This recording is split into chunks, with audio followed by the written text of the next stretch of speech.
W niektórych sytuacjach to nie są tylko warsztaty terapii zajęciowej, gdy aktywizują się osoby niepełnosprawne.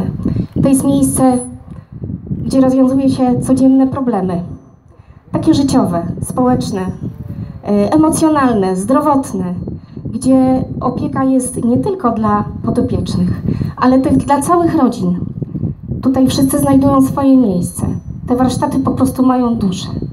To nie są zwykłe warsztaty. Więc tutaj dla pana Mariusza prezencik.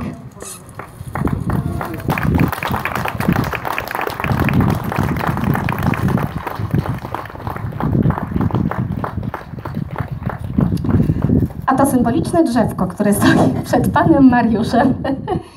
To jest taki symbol, myślę sobie, panie Mariuszu, jeszcze powinna być łopata, tak?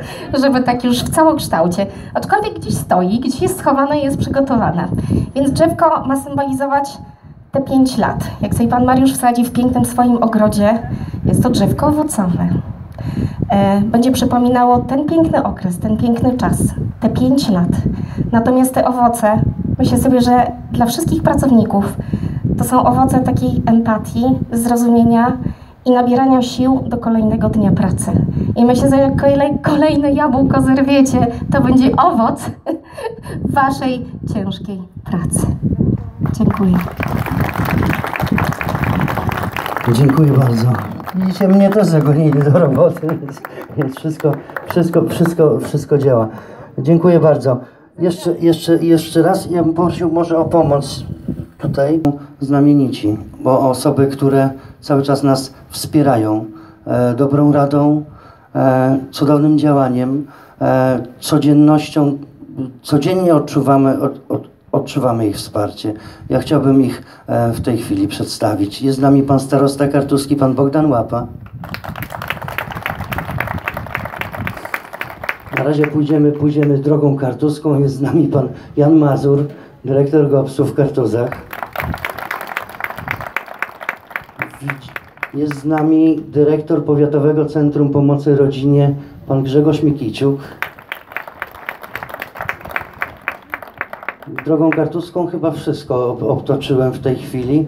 Jest z nami również z Urzędu Marszałkowskiego pani Katarzyna Remko, dyrektor Regionalnego Ośrodka Pomocy Społecznej. Nie, jeszcze Kartuzę ominąłem Olę, pani dyrektor dla organizacji pozarządowych i zdrowia w powiecie kartuskim, pani Ola Kuczkowska.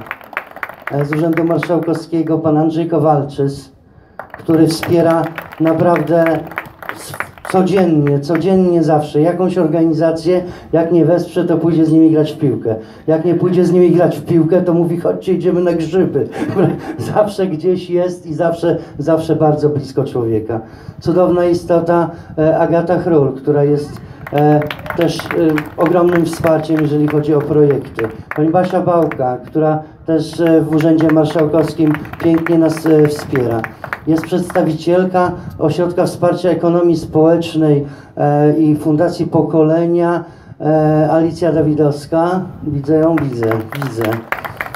Kogoś jeszcze widzę. A i oczywiście z naszego terenu osoba równie ważna z GOPS-u, Alicja Sadowska. Jest z GOPS-u Somonino, widziałem Agnieszka Ulaczyk.